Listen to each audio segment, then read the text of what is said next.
Good morning, good afternoon, good evening. It depends upon when you're listening. I'm Ronnie Katz, and this is The solution. I'm Chevar. That's my name. Yeah. Just Shavar. Just Chevar. That's right, the solution. Nothing changes If if we we change change nothing. nothing. And, we're at the New York City Prevention Resource Center that's housed the Children's Aid. And we haven't done a podcast in a while, but we're very excited to be here today with, could you give them the title of today's Of course, podcast? it's host to host part two. Yes. And I would say for myself, I actually liked part one a lot. It gave me the ability to be more vulnerable, and also it helped share the connections we have. Mm-hmm. We come from different worlds, what have you, and it's like, no, we don't come from different worlds. It's the same world. It's Earth. Everyone, we're on the same planet. Right. Sometimes I think I spent my life on another planet, but and I also want to mention that we are funded by OASIS New York State, the Offices of Addiction Services and Support. Absolutely. So that's important to point out. Supports. I forgot the S on there. So welcome back. It's been a while, like you said. Host to host part two. Um, we like I said in the last episode, we shared a lot. Well, we shared some things, not a lot. There's always more to share. We talked about personal stories. Around the same age, we had similar stories. Growing up in different neighborhoods, but having similar outcomes or circumstances rather. At a young age, and I'm like chalk it up to being a New Yorker. Yeah. And being human. And being human, most importantly human. And I like to say that, I always say that to everyone. Allow the person to be human. Allow the person to go to their struggles, their pains, their happiness, their joys, their ups and downs. Still human. Like we're not robots. Like allow a person to get upset, allow a person to make a mistake. The whole purpose is to learn from it. You learn from your mistakes, you learn from your anger. How do you not become angry anymore? Or if you become angry, how do you work through it? Or if you're faced with a difficult decision, and I don't say people do big, children make, because we are always talk about youth, and youth don't make bad choices. They make difficult decisions. Because those decisions aren't necessarily like presented to them like, hey, sometimes you want to fit in with your peers. Sometimes you're struggling with that at home. You don't know how to deal That's with right. it. And as an adult, we think that we're more capable of doing or navigating those situations. Well, in fact, we are not. Sorry, other adults. We're not. Because we make the same decisions. We make the same difficult decisions that we scold children for, we reprimand children for. We do the same things, and that saying, do as I say, not as I do it, it kind of sucks. It's like, as an adult, as a parent, as a former program director, I'm a role model.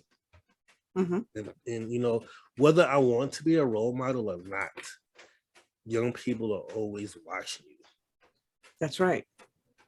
And so are our peers as Yes, well. yes, yes. And your peers, you're absolutely 1000% right. Your peers are watching and they're judging, you know. And I always say, you know, judgment is okay to an extent. And what I mean by that, you're gonna get judged regardless. And Like, we all judge. yes, and we all judge. Yeah, absolutely. Like we all judge, and it's human nature. You see Mm-hmm. something that doesn't, you're curious about it, doesn't make sense to you, you're judging it. It's the truth, And I think people forget that you're gonna get judged whether you do something positive or negative. Like Yeah. you're on the right path. Oh my God, his mama was this or his daddy was this. Like why can't I just be me and live my life the way I want? And I'm in this positive path. Oh, the person who chose a less positive path, um, we judge them also. Oh, they're throwing their lives away. We don't know their circumstance. That's right. And it's interesting you say that because working with kids, so often people are so quick to judge kids, Absolutely. and teenagers, and they assume they really know what's going on with them when they don't know what's going on at home. They don't know why this young person doesn't, want to come to class because there's so Hmm. much going on that they can't even deal with class that day, or we don't know what someone else's life is about. We see somebody who may have a scowl on their face. Don't assume it's because they're angry. Maybe they're actually just going through something really hard. We always make an assumption. So I think it's a good point about judging. being a person in long-term recovery, one of the early principles was about trying not to judge, that we shouldn't judge. We don't want to be judged, so don't judge people. And I try to catch myself. I stop and I say, am I observing or am I judging? And sometimes I am judging, and I have to kind of take a different trajectory there. I have to step back then and say, okay, what can I do instead? It's like I had a friend in my home group in Nashville from 1997. It's a long time ago. And he used to say, on the flip side of every character defect is a spiritual principle. Wow. So I have to look and say, that it was a character defect. My judging someone, what's the spiritual principle I can apply instead? And for me, it's acceptance, it's love, it's support, tolerance. There's so many more spiritual principles that go with each of those things. So why not choose that more gentle path of being loving? We're humans. We take that other path sometimes. It's because it's easier to take the other path. Like, it is. It's easier. I'm sorry if anyone who disagrees with me and thinks it's easier. Doesn't mean it's the right thing. Sometimes it's just the only one you know. Absolutely. Yeah, and disclaimer, I live in between a hospital. To make sure, no. So those of us who've heard that, there's nothing wrong. Don't judge my background noise. Well, it makes it real. And in my background noise, you might hear dogs barking or trying to come in the room so they could be part of the podcast. Be observant. Be observant. Don't, do your best not to judge. But again, we're humans. It happens, and the easiest route is to take the negative route because for me, there's less thought into it. I mean, I could totally be wrong, and I apologize for that. But the energy it goes into being positive, to always trying to be uplifting is draining and exhausting. When you're around people who don't believe in themselves, you want to prop them up, and I'm not the biggest social media person, but the one post I do like when people say, check on that person who you believe is the strongest, the person who's always uplifting you. They have baggage too. Yeah, that's so perfect. I mean, look, throughout most of my life, people always laugh when I share in meetings about this, but I was like the friend director. I'm not just, I'm a recovering control freak too. Okay. I used to have to control everything around me but I think the reason was because, my home life a lot of times was messed up, and there were things going on that just was so out of control that everything else I needed to try to control it, find some balance. But I had to always be the friend director. I had to be the one who everyone leaned on and everybody looked to for support and planned everything. And I've since learned to give up a lot of that control and to let people take care of me. It's hard to ask for help. And I remember when I was first in recovery, I was speaking to a friend. I had moved to Nashville, and I was talking to her on the phone, and she asked me a question. I said, I don't know. And she said, oh my God, I am so relieved to hear you say that. You always had an answer for everything. And it was so intimidating. And that I'll never forget that. It was like 23 years ago, and I still remember that conversation. You're right. I always had to, I had to make good. I had to put up the impression. I had to let someone think that I knew it all. It's okay not to. I mean, and those things come with experience and age, and and because, like you said, some of us, we have a persona or image that people think of, and it's like sometimes you just want to chill and sit back, but you have to always be on. When I used to be programmed right there, I used to call it the Mickey Mouse face. Like, I have to have this Mickey Mouse face on for everyone, whether it's the parents, the children, the staff, whomever. I have to have this face. Like, why are you always smiling? Because if I don't smile, you don't smile. And if you don't smile, the kids don't smile. If the kids don't smile, the parents don't smile. But it does take a toll on you after a while. I will admit it. It does, because you want someone to come in and uplift you also. Being the uplifter. Right. Sometimes it's tough. Like I said, it's easy to turn that off and just say, I don't care, do whatever you want. Opposed to just keeping that Mickey Mouse smile, that face on it. And are you wearing a Mickey Mouse shirt today? Did I have actually, I am. I thought I but you did. Well, I don't know. I was always one of those people say, how you doing? Oh, good, or yes, fine. you know, but I learned that fine, and I'm not going to say the word because I'll get censored, is effed up, Yeah, insecure, neurotic, and emotional. yeah, Is fine. yeah, Yeah. In some cases, I wasn't always fine. So sometimes even a stranger will say, "How you doing?" I'm like, "Oh, okay, you know, hanging in there." right. If I'm having a bad day, I don't have to always have a good day. I'm It's learning. okay. I'm learning to be more open with that and saying, not so well. Because like my normal response is enjoying life, and I do that again. It's the Mickey Mouse thing. Because when I say that, I notice the person who asked me how am I doing, and I say enjoying life, that uplifts them. They go, wow, thank you for saying that. I need to say that also. But Right. you know, but I also learn like sometimes it's okay. I'm learning to say, eh, so. You know, not the best day, not the worst day, but not the best day. Well, I think it's important for people who look to be uplifted by you also know that it's okay to have down days, Yes. you know, and that's okay for them too, because a lot of times people start to think, what's wrong with me? I'm feeling really down. But hey, you know what? We all have those days. As long as we don't stay there forever, as long as we find a way to maybe climb out of that hole when we're having a day where we fall in, as long as we have some positive paths to lead us out. Yeah, and I tell my children that also, like, it's okay to have a bad day. It's all right. Well, this is It's okay. along the line of what my first question is for you.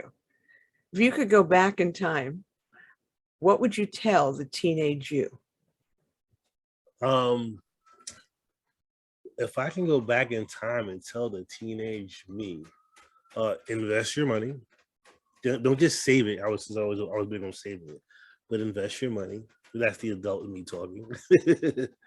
um, take on those extracurricular activities that you really want to deep down inside. Like I love photography, but it was more about getting my schoolwork done and going home and meeting my friends. Right. That was it. And you know, my school offered outside of like I went to a school that offered business. So that was my goal, like to own a company, blah blah blah. But I had a passion for the arts. And they were, hey, we have this club after school. And I was like, I'm not staying after school. My after school days are far behind me. I'm a teenager. I can go outside and have fun. But I would tell myself to take advantage of those moments because those friends, if they're truly your friends, they're still going to be there. You know, you're gonna be okay. You're gonna be a pretty cool dad. You're gonna be okay. Don't worry about it. Finish what you start. That's the most important thing. Finish what you start. That's what I would say to myself. Finish what you start. Yes. And yourself? I think the first thing I might tell myself is, like you said, don't worry, it's going to be okay. Mm-hmm. But also, don't start using. You won't Okay. like where it takes you. Because, you know, none of us start out wanting to be addicted. Mm-hmm. But, you know, for me, it was like a 28-year journey. Oh, wow. Before I got to recovery. So, and as much as it's a part of my journey, there's a lot of beautiful things that happen there. Mm-hmm. I would tell myself, I would warn myself about that, and to follow my heart, but to keep my head grounded, and yeah, to put money aside and start investing early, because when you're in your 60s and you want to slow down, you're going to want that to happen. Because obviously I didn't listen. Although, you know, again, this is part of my journey, but yeah, I think that would be the most important thing. And to also to just say it's not your fault, you know, because I blame myself a lot of times when my parents argued or being in the middle, and just, you know, it's not your fault. Find your own path and let it lead you out of there. Like that. It's not your fault. Yeah. So I think that's what I would have said. And you really are good at music. You're a good guitarist. You're a good songwriter. Don't let anyone tell you otherwise. Absolutely. I keep it simple, because when you're that age, you don't want to hear a whole long diatribe. Yeah, this is true. Like I'm like, all right, what could be the simplest thing I can tell myself? Just finish what you start. Just There do you that. go. That's the simplest thing. But you know, I want to tell myself you're gonna be all right, but also want my young self to know, to be able to go through those growing pains. Like I've always said, if I know what I know now back then, I'll be a different person. I would never know. But isn't that what those teenage years are for? Yeah, exactly. Like, you know, is to have fun, to to be a youth. I don't want to say because everyone defines fun different. You know, so because I don't want to knock someone else's fun opposed to knocking my fun, because I was called the straight and arrow guy. I'm like, what does that even mean? I've never seen an arrow before. Like, I never understood. I'm like, because you don't do this, you don't do that. I mean, when I hang out with the same people, it's because I didn't do the same things that they did. And I would always say that, but they're still my friends. They're still youth. We're still teenagers. These are their decisions, and hopefully they and not everyone has made a choice of the straight and narrow path. Because I've had friends who told me, like, and I think I mentioned this in one of the previous podcasts, or probably to you personally. They said, like, what did you do differently? Because we all were in the same group of friends. Mhm. Like, how did your life not go with where most of our lives went? And I didn't have an answer for them. I really didn't have an answer. It was like, and I always say that it's a choice. Like, I chose not to participate in those things. I was around. I know everything. I know street code. I knew past tense. Like, I knew all those things. Because it's about survival. When you're in, I think that's the part.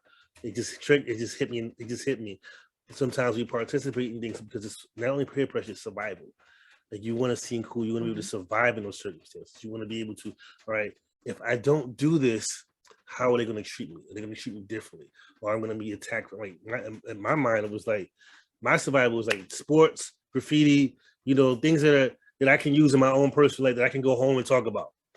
That was my way of doing the survival piece. So, a lot of times I just realized, like, we were just trying to survive. And to your point, with the youth coming in with whoever they are with an upset face or upset demeanor, that's their survival. They're coping with it. Mm-hmm. They're surviving, man. Like, it's tough. Like, being a human is tough, but being a youth is well, again, being a human is tough, because there's certain things that are pulling at you, and you have to make that decision on what's best for you. And that was best for everyone around us. And that's hard. It really is. Adults. I know adults who still fall prey to peer pressure. I'm like, you're an adult. You have a job. You have bills. I know. What are you doing? You have children. You have a degree. What do you? I don't understand. And that's where I have to remind myself now I'm judging. I'm just gonna say, you're judging. I'm judging. I'm judging. I'm like, all right, this person has to go through it, and I have to be there as a support system if they allow, if they want that. Yeah, I got to remind myself every day, and I've even added something that I'm powerless over people, places, and things. Right. And I've added and dogs, because my dogs don't always do what I want them to do, and sometimes I get frustrated, and I stop and say, "Okay, think about your powerlessness here. I don't have, the only person I have power over is me, and that's in how I respond to things, or if I choose to react. I hope I choose to respond, but I don't always. Sometimes I react. But I have to remind myself on a daily basis, people are going to make their choices. And like you said, be there to support them. Yeah, and I think that's it's easy to give up. It's really easy to give up and say this person doesn't care about their lives. And we don't know what a person cares about, because sometimes people do say, I don't care. But your manner of saying it seems like you do care. Like, it's something that you want. And I talk about, battling depression and what have you. And maybe not probably not in this podcast, but in life, I've talked about it. And when I always tell people, sometimes that person, tells you what they want without telling you. And I come from a person who, like I said, is uplifting and always strong, where it kind of became a burden to me. And that's where the depression came. I'm like, I just need a break. Leave me alone. I don't need to be held on any pedestal. Just let me be. And I had to telling people, I'm human. Right. Okay. That's so hard what you're talking about. I mean, because I've always been kind of like that too. And I mean, that's what I had to learn, that I don't have to always be on my A game, Right. you know, and it's okay not to have a good day or not to have a good week even, you know. It's just, I have to give myself permission to experience my feelings. I mean, when I was using drugs and alcohol, I basically had a euphoria or like rage. I didn't know how to feel anything in between. You know, today I've got like a whole palette of feelings, and I can stop and say, oh, wait a minute, this is where I'm at. Okay, it's been a rough day. I'm going to start it over. And then I have another hour later. Oh, it's been a rough hour. I'm going to start it over. I'll start that day over 24 times if I have to until it's over, because the next one's going to start and hopefully be better. But anyway. I mean, the other part of it is curiosity. At that young age, is curiosity. You're curious. Yeah. You know, because you become, at times I as a teenager, the things I've done, you feel like you're immortal. I know, right? Because we're not people, we're human. We're not, no one's from Krypton, no one's a Superman, no one's Superman anything. We're human, you know, and curiosity is sometimes a good thing, sometimes a bad thing, however you look at it. Fearless. Fearlessness, yes. Oh my God. I did some, I mean, I was crazy. I did some wild and crazy things. Now I'd be like, I'm not doing that. Like, yeah, I'm like I did those things. That's dumb. What were you thinking? You hung out with those people? I'm judging my own self, but like, it's okay. What are you thinking? Again, me, it's like being a teenager, growing up in the hood, and these are people I was in kindergarten, elementary school with. These are my friends. Like I saw them solely as friends, not as delinquents or any name calling that any adult would call us. Nah, we're kids being kids. Like now, seeing any adult, when you were our age, what were you doing? Mm-hmm. Probably something worse than what I'm doing right now. Like, you know, in that part, we probably, you know, respect your elders. I do respect my elders. I just know I stand up for my friends and stand up for what's right. If we're doing something wrong, I'll tell my friends like we need to chill. This do our own thing, what have you. Do something different rather. But you know, but as a teenager, curiosity, fearlessness, like it's for a lack of a better term, it's a drug. That like it's addictive. Thrill seeking is addictive. Yeah. I remember we had a hill. I spent part of my childhood in Whitestone, Queens, and we had this hill. I'm sure there's other neighborhoods have this name, Suicide Hill. Oh wow. And it was a hill at the top. It was at the top of like a local street, and it went all the way down to the Cross Island Parkway. Right. And we'd get on our sleds, and we would fly down that hill, and you'd stop right before the Cross Island. It had this little metal barrier. It wasn't like this big fence. I mean, and it was terrifying, but it was great. You know? It was so euphoric, you know, it was like a roller coaster. But anyway, getting back, I'm curious, you mentioned your friends. You know, as a lot of people, I always, on social media, sometimes I'll see questions and I think, seriously? So, and I always see, who here has, can say that they have friends for more than 20 years. Go ahead. And I'm thinking 20 years. I have friends that are around me from before I even knew how to speak. Right. So I'm curious, who were your, like, how long are your oldest friendships? My oldest friendships, what year is this? I have friends for probably well over 30 years. Like, yeah, people that can pick up the phone, or they can pick up the phone and just call me and say what's up. Yeah, I mean, my oldest friendship is a friend who I've known. Our parents were friends when she was born. Right. So I mean, I'm 69, so, and she's I think 3 years younger than me. So we've known each other, been friends since we're toddlers, or she was a toddler. And then my other friendships, I have friends that go back 50 years, 55 years. I mean, and they're still my dearest friends. I've just been really blessed. You know, when I was like 11 and we moved to Whitestone, there were 3 girls my age on the block, and we just immediately bonded. And one of them I've lost touch with, but two of them stayed dear friends. And the two that were dear friends are both gone now. One of them died 10 years ago. And one died a few years ago. My friend Mary, who I miss terribly. I mean, we were partners in crime though. And it was funny because the four of us, you'd have Mary and I, and then we had Jeannie and Geraldine. And they were kind of like, they go and they make little baking projects and arts and crafts. And Mary and I would go out and raise hell. We would do, we were the ones who had to go out and do the crazy things. And it was funny because we would get together and we'd always be wanting to do something really crazy and daring. And they'd say, oh, well, let's make these pastries, you know. And there's nothing wrong with that, but it's funny how we each bonded with the others, the one who was like-minded. You know, Mary died a few years ago, unexpected. Well, it wasn't unexpected to me. It was because nobody knew how sick she was. I guess it was. I don't even know. It was 2 or 3 years. It becomes a blur when you lose somebody, and that, I mean, I just think of her all the time, and I still feel her in my heart, and she's still here. We were friends since we were 11, so I have a bunch of those. I've got some amazing friends.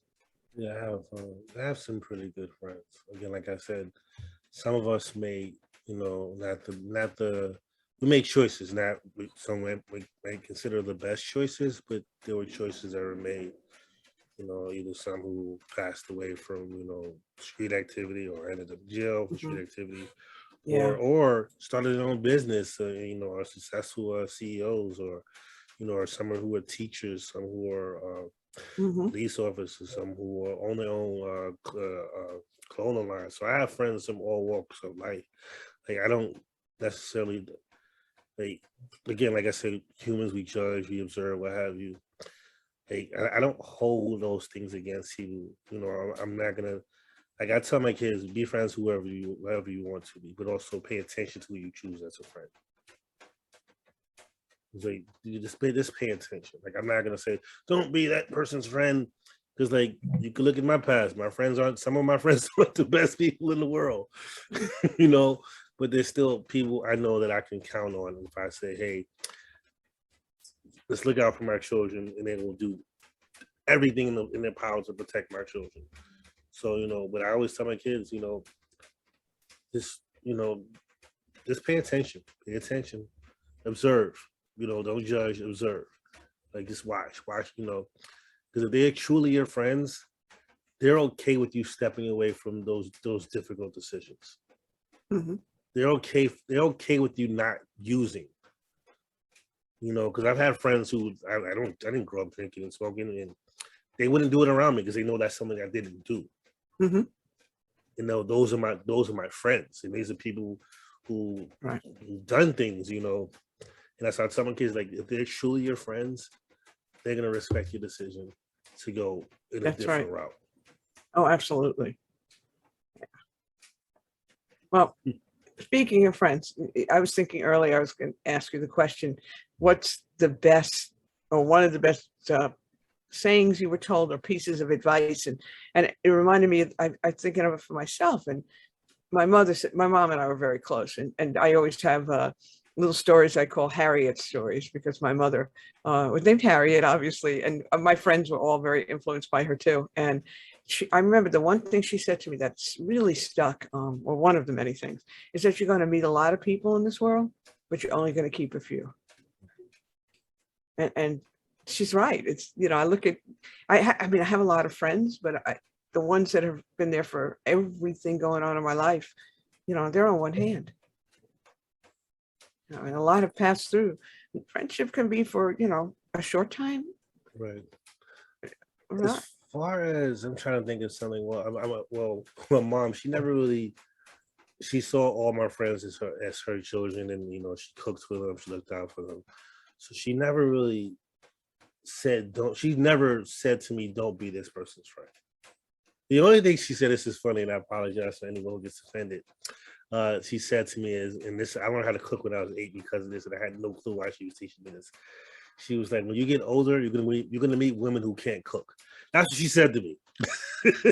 and I was 8 years old. I'm like, I'm not thinking about girls. What are you talking about? I'm watching cartoons and eating potato chips. What are you talking about? And then when I got older, and then that's how she taught me how to cook. Put me in the kitchen, go clean the chicken, and I'm like, whatever. Now I learned, like, I remember butchering this chicken up and making rice for the first time, look like mashed potatoes. But whatever, I'm an amazing cook now. But just fast forward, I remember getting older and I started dating. I'm like, wow, my mother was right. None of these women can cook, or at the time, teenagers, girls, what have you. None of them can cook. So that was the one thing that my mom said. She's never said to me, she's never chosen friends from myself or my brother. She's always Yeah. welcomed every friend who walked in the door. Didn't matter what they looked like or their religious beliefs. You know, she didn't never ever. I'm trying to think hard. I don't want to lie to anyone. She's never, you know, told, well, at least for me, not to be friends with anyone. Like, she's never said that to me. Yeah, same with me too. And but I'm thinking when you're talking about her teaching you to cook, I'll tell you, you know, when I dated men, one of almost every woman's dream is having a guy cook for her, because women are always expected to cook, you know, and you're right. Some women don't want to cook or Yeah. can't cook, and to have a guy cook for you, that's a plus. Chevar, that's a big deal. I don't mind cooking. Cooking doesn't bother me. It's not. I don't feel it as a task that's gonna like burden me. Like, nah, kitchen food, flavors and stuff. Let's go. I do Well, remember my yeah. mom, whenever if I wasn't there, like if any of my friends knocked on my door, she would let the men feed them, and they'll be sitting in my room waiting for me. Like, what are you doing in my house, dude? Why are you here? Or can I borrow Sharon's football or basketball? She would give them my football or basketball, and I would never get it back because they would always lose. I'm like, Mom, why would you give it to them? But it is what it is. But she was like, because I can get you another one. It's more important that they are staying out of trouble. I'd rather them here eating, sitting in your room, or playing with your basketball or your football, because you can get another one. Well, Like, all right. you have a pretty amazing mom. Yeah, love it to death. Yeah, I can relate. I'm sorry, I interrupted you. No, I said I can relate. You know, I just feel so fortunate, both of us, to have such great moms. But yeah, cooking is a thing. My mom said travel is another thing. You know, she would always, her biggest thing is like make friends. Wherever you go, make friends. And I think you've listened to her. Yes, I have. Because wherever I go, that's the same thing with my son. Wherever he goes, he leaves, everyone knows him. I'm like, all right, like, listen, and it's not in a bad way. Like, oh my God, your son's amazing. He's this funny kid. Oh my God, and he'll like we go out to eat, or when we used to go out to eat, he would go order his own food, ask questions about the menu, and he was like like 4 or 5 at the time, asking these questions. He's like a teenager now, but like I'm like, dude, do you have fun, enjoy yourself? Like he's not doing anything wrong. Like it's about expressing yourself, you know, and it's his. I want to be a part of the journey. I want to say it's our journey, but it's his journey, and alongside my daughter, it's their journey. You know, to find their path, and you know. But like I said, I'm going to be there to support. Like no matter what, I am not the dad who takes credit for the positive things and discredits you for anything you did bad. No, I rather take responsibility for the things that you weren't successful at and help you navigate through it. And I'm not going to be sure about it. I'm not going to say, "Oh, look at what your sister did," or "Look what your brother did." No, that's what they did. Let's figure out what you're doing, how we're going to get you through this. Like, And you're building protective factors. And I'm listening to you because I'm thinking prevention. You know, this is this is at the core of prevention. You're building protective factors and limiting the risk factors. That's, I mean, you're living that. So thank you. I am a logic model and the spiff all in one. Evidence-based parenting. I like that. Evidence-based parenting. Like, as I like to say, all roads lead to prevention. Absolutely. Or they can. They can. Yeah. But so do you have any questions you want to ask me? I always have questions that I want to ask you, you know, and I'm glad you're very personable about what, you know, about your sharing and your story, and it helps me, you know, it helps me understand it's okay, you know, that someone's going through things and they're still here, and I appreciate you, and I've said it offline. I want to say it online. I appreciate you. I appreciate you, like your story and your growth, or have you. So, like, the question for me is, you know, like, when that transition from youth to adult in your life, like what was that like for you? You know, when did you say, okay, I'm an adult? It's interesting because it took me a really long time. And that's I okay. think because I was using substances for so Okay. long. Emotionally, when I was about 45. Okay. And seriously, and that was I felt like I was still 16 emotionally, because I had used drugs and alcohol for so long that it had slowed down my emotional growth to such a Right. degree that Right. I mean, I had a lot of adult savviness, I guess, and Right. things I picked up, but on an emotional level, I really was raw. Um, when did, I think a lot of times, I guess it was when I started living on my own. Yeah. I moved out of my house very late. I was 26 and a half, almost 27 when I moved out. My parents, I mean, there are a lot of variables. My parents had a crazy marriage. My mom was with somebody else for many years who she was very much in love with, who I consider my stepdad. Mhm, And she waited for me to leave mhm, because it was uncertain where their relationship would go when she left, because then it became real. And so when I left, I was almost 27, moved in with my bandmates, oh, which wow. was insane, because we drank hard, drugged hard, and played music all night long. And that's pretty much what it was. And I mean, it was a really crazy space. I was out of control. They were out of control. So after a year and a half, we decided, I mean, they pretty much told me they didn't want to live with me anymore, but I Wow. didn't want to live with them either. Wow. And I found my own place. And that maybe I was about, I was about 31 maybe when Right. I started to live on my own and have to deal with all my own stuff. And that first apartment was kind of crazy still. And it was probably it wasn't until I was about 35 and living in a pretty stable environment in a nice place in a nice neighborhood, where suddenly I was like, okay, I can deal with this. I think that was like when I started to really move towards my path too. So Mhm, it took me late in life. I mean, I didn't act like an adult or live like an adult for a very long time. mhm, But it mhm, was about when I was 35, which was in 1987, when I moved to an apartment in Queens, mhm, in the Briarwood section of Queens, in a nice building in a nice neighborhood. I mean, I say nice for me. mhm, My car got broken into and stolen a lot, but oh, wow. I had an incredibly diverse building. I got to know people. I became the responsible neighbor. And I just really started, and I'm thinking of this because that's a really interesting question, because even though I paid bills and did those things, that was when I started, like, got a credit card. I started to act like an adult's supposed to act, Right. you know, and it moved me towards my path. So I guess that would be the long answer to a short question. It's okay. It's okay. It's How about okay. you? I was thinking about that too. I'm like, and I'm an adult with two children. I still don't feel like an adult. I still feel like a kid at heart. Like I really do. But I think when I became a dad, because it became like you have to be responsible for someone else's life, not only your life. Because like you can lean on your parents and your family members, or have you. Because I know people still do at this age. But I realized like I was like, okay, I'm gonna have this shot, and I went and got a cell phone.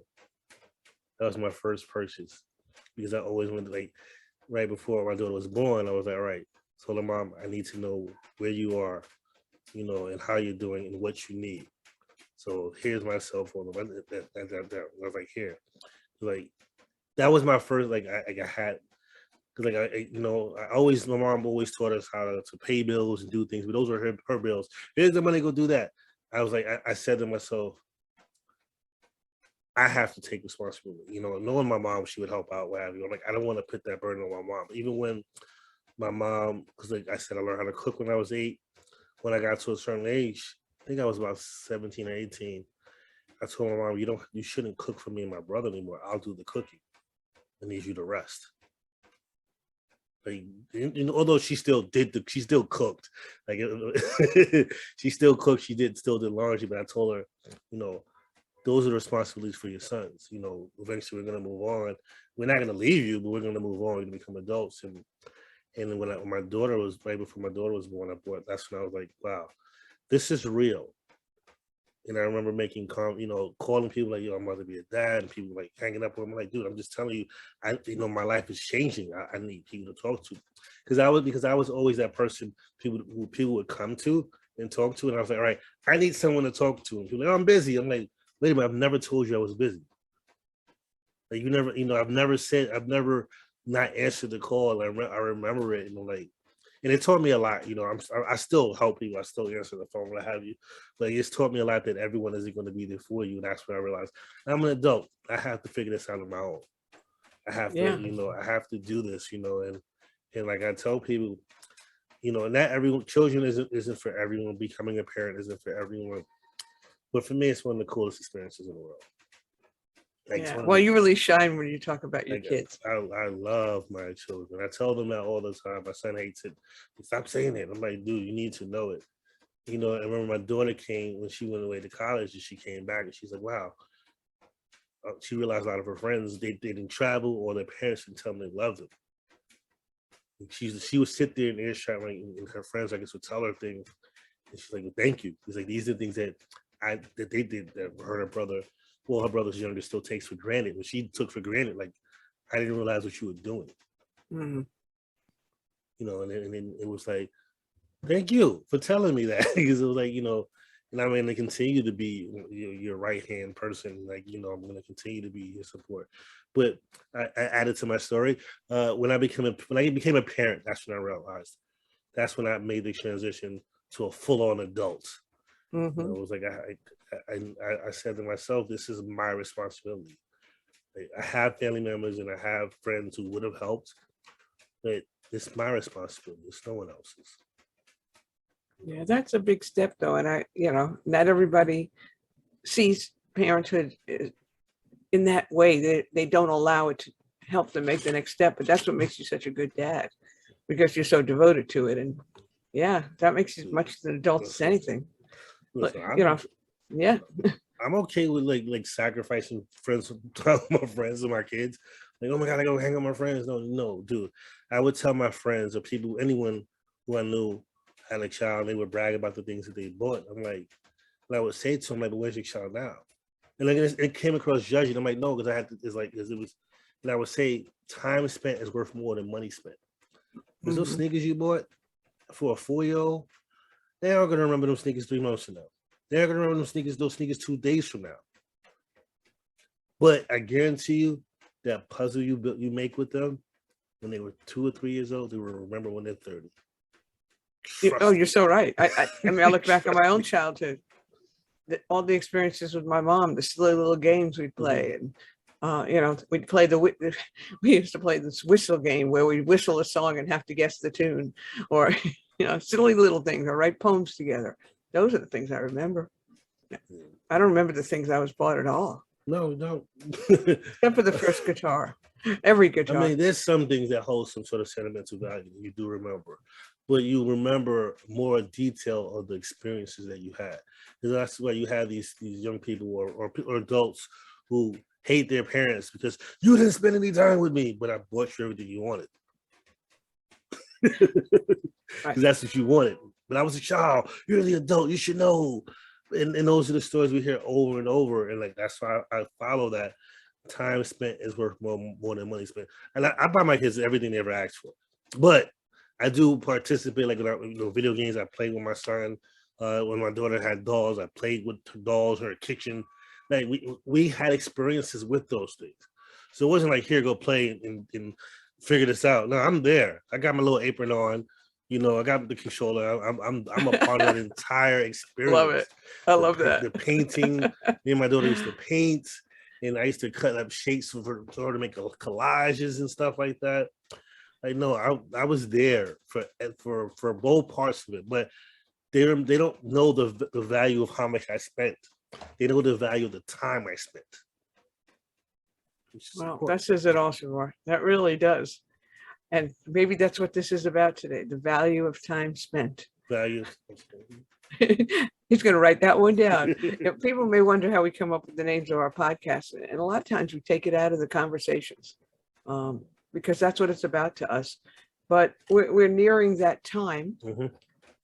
when I think we probably bring it to a close, but I always enjoy the ones we do together because I learned so much more about you. And then in talking, I learned stuff about me I forgot. It kind of brings back things to me that are important. But it's National Recovery Month, which is always an exciting month for me. And I know that at NYC Pop, we're going to be doing a lot of posts about that. And we're going to be celebrating recovery with people. And next month, hopefully I get to celebrate 24 years. So I look forward to it. But this is always good. It really is. It's a rainy day out. I know you like your sunshine. I don't mind the rainy days. I mean, it's the best day to eat ice cream in my mind. Don't Ooh, ask. ice cream. That sounds good. All right. So what kind of ice cream are you going to have today, and what are you going to put in it? So I'm gonna actually bought some frozen fruits. So I'm gonna put some peaches, chop up some peaches and some cinnamon toast crunch. I'm gonna crunch up the cinnamon toast crunch. So like I'm gonna mix it all together with some vanilla ice cream. And yeah. Okay, well, but that needs to have a special name to it. I'll figure that out later. Cinnamon peach crunch. Cinnamon peach. There we go. Cinnamon peach crunch. I'm gonna have some cinnamon peach crunch. I like that. I'm gonna write that down too. Anyway, well, we'll do this again in a few months because it's always good for us to put ourselves out there. I think we enjoy sharing with all of you, so you get to know who we are.